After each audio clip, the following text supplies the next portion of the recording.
Hello friends, welcome to your favourite channel the studios. मैं अंकित आपका स्वागत करता हूं।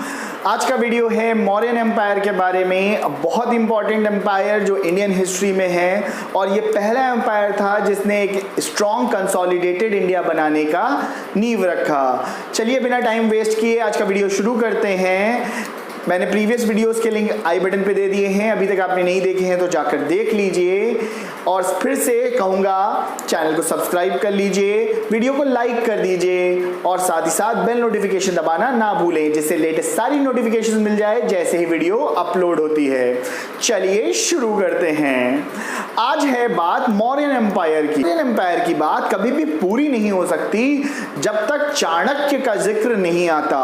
चाणक्य यानी कि कौटिल्य, जिन्हें विष्णुगुप्त के नाम से भी जाना जाता है, ये बहुत ही ज्यादा इंपॉर्टेंट पर्सनालिटी है जिन्होंने ना केवल मौर्यन एम्पायर बल्कि पूरी इंडिया में, पूरे के पूरे भारतवर्ष में और पूरे विश्व में अपने नाम का पताका, अपने नाम का डंका बजवा दिया।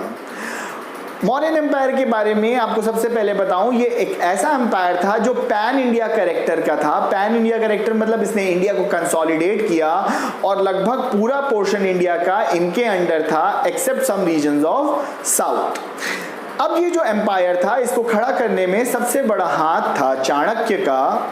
ये एम्पायर जो था ये फ्लरिश कर रहा था आपका अराउंड 321 बीसी से लेकर 185 बीसी तक।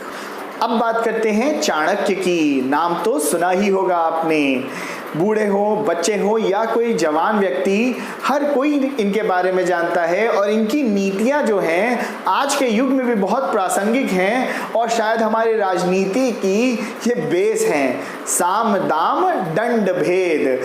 तो चाणक्य जो थे, ये इन्होंने अर्थशास्त्र नाम की किताब लिखी।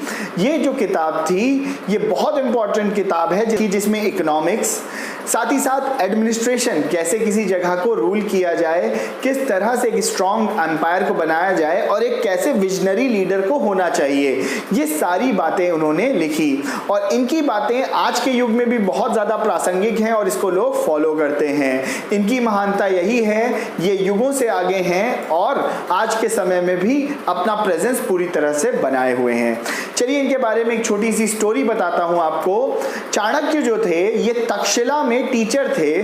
तक्षशिला यूनिवर्सिटी और नालंदा यूनिवर्सिटी बहुत बड़ी यूनिवर्सिटीज होती थी उस समय की, और ये सेंटर्स होती थी संस्कृत और फॉरेन लिटरेचर को पढ़ने के लिए। और यहाँ दूर दूर से लोग आते थे संस्कृत, एस्ट्रोनॉमी और बहुत सारे सब्जेक्ट्स की स्टडी के लिए। यहीं पर चाणक्य जो थे वो पॉलिटिकल साइंस यानी कि आपका पॉलिटिक्स से रिलेटेड सब्जेक्ट्स को पढ़ाते थे और उस पर बहुत इंटरेस्ट रखते थे।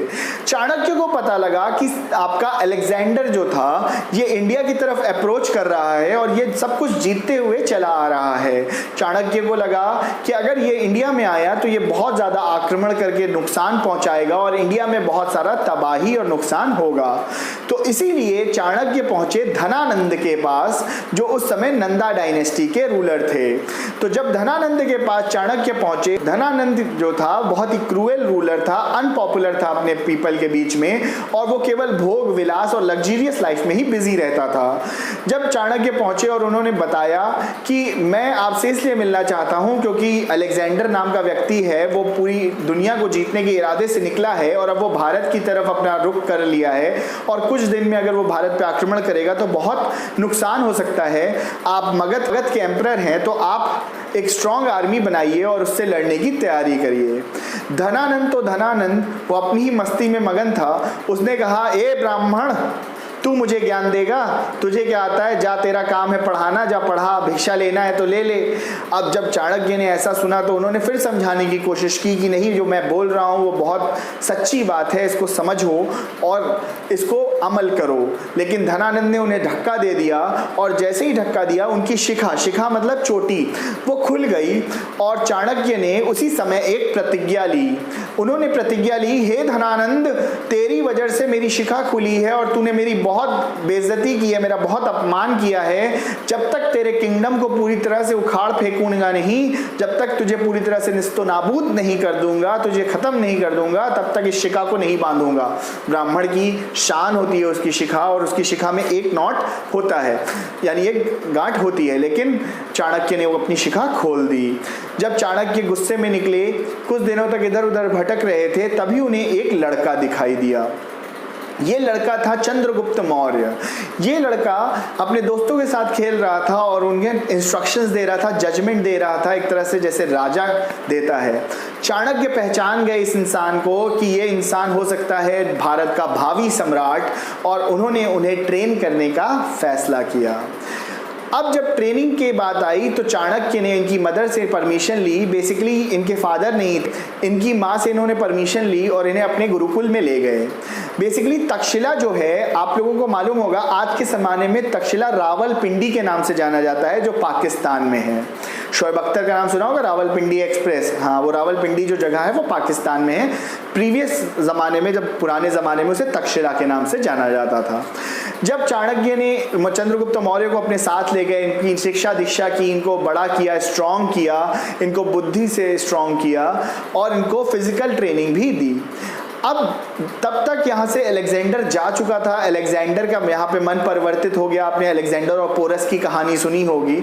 यहाँ पर अलेक्जेंडर ने पोरस को हराने के बाद पोरस से कहा कि तुम्हें किस तरह का बर्ताव चाहिए, मैं तुम्हें मार दूं या छोड़ दूं, तुम दया की भीख मांगो, मैं तुम्हें छोड़ दूंगा। लेकिन पोरस ने कहा कि आप मेरे साथ वही सलूक करिए जैसे एक राजा दूसरे राजा के साथ सलूक करता है, व्यवहार करता है। अलेक्जेंडर को यह बात बहुत अच्छी लगी, उसने पोरस को छोड़ दिया और उसे अपना मित्र बना लिया। अलेक्जेंडर ने जितनी भी प्रोविंस जीती थी उसे अपने एक फेथफुल जर्नल जिसका नाम था सेलिकस निकेटर, उसके भरोसे छोड़कर वो लौट रहा था। तभी रास्ते में उसे मलेरिया हो गया और मकदूनिया यानी मैसेडोनिया में उसकी कब्र है और उसकी डेथ हो गई। बेसिकली अब सेलिकस निकेटर की आर्मी में चाणक्य ने जानबूझ के चंद्रगुप्त मौर्य को एंट्री दिलाई, जिससे कि वो वहां की वॉरफेयर, ग्रीक वॉरफेयर को सीख सकें, फॉरेन वॉरफेयर को सीख सकें। फिर चाणक्य ने चंद्रगुप्त मौर्य के साथ मिलकर एक छोटी सी आर्मी बनाई और धनानंद पर अटैक किया। पहली बार में इन्हें सफलता नहीं मिली, बुरी तरह से हार हुई और चाणक्य और चंद्रगुप्त मौर्य बचते बचाते किसी तरह से अपनी जान बचाकर निकले। लेकिन चाणक्य ने हार नहीं मानी। उन्होंने अपनी गलती समझी कि उन्होंने एक साथ पूरे किंगडम पे अटैक करके गलत किया। फिर उन्होंने साइड बाय साइड दूसरे किंगडम्स को जीतना स्टार्ट किया और स्ट्रांग बने और फाइनली नंदा किंगडम को हराया और धनानंद को निस्तोनाबूद कर दिया, उसको मार दिया और मौर्यन एम्पायर की स्टार्टिंग हुई। जब ये मौर्यन एम्पायर की स्टार्टिंग हुई तो इनके पहले जो रूलर थे उनका नाम था चंद्रगुप्त मौर्य।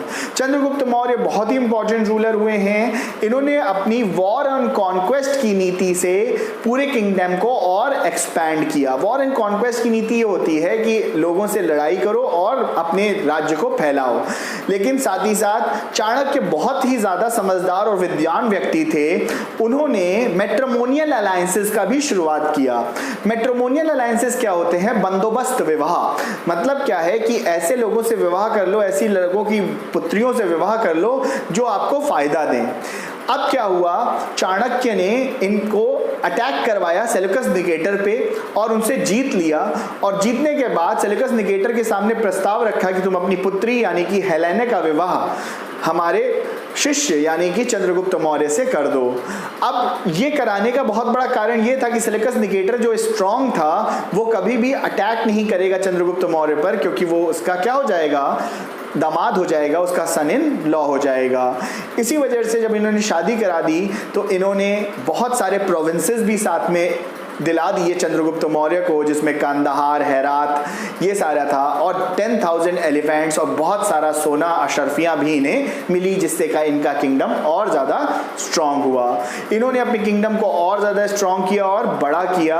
लगभग पूरा का पूरा इंडिया इनके अंडर आ गया था, कुछ प्रोविंसेस को छोड़कर, जिसमें से कलिंग नाम का एक प्रोविंस था जो अशोका की लाइफ में बहुत इंपॉर्टेंट रोल प्ले किया, जो हम लोग नेक्स्ट वीडियो में बात करेंगे।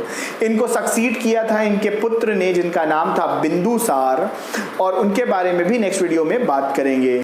चंद्रगुप्त मौर्य ने अपने आखिरी समय में अपने किंगडम को छोड़ दिया था और वो उन्होंने माना जाता है जैनिज्म को अपना लिया था और सच की तलाश में वो वन में निकल पड़े थे। आई होप आज का वीडियो आपको अच्छा लगा। ये वीडियो बेसिकली फर्स्ट पार्ट है हमारे मौर्यन एम्पायर में और इसका नेक्स्ट पार्ट हम लोग जल्दी ही करेंगे। वीडियो अच्छा लगा तो जल्दी से लाइक कर दीजिए, चैनल को सब्सक्राइब कर लीजिए, सब्सक्राइब कर चुके हैं तो शेयर करिए, साथ ही साथ बेल नोटिफिकेशन दबाना ना भूलें जिससे लेटेस्ट सारी नोटिफिकेशन मिल जाए जैसे ही वीडियो अपलोड होती है।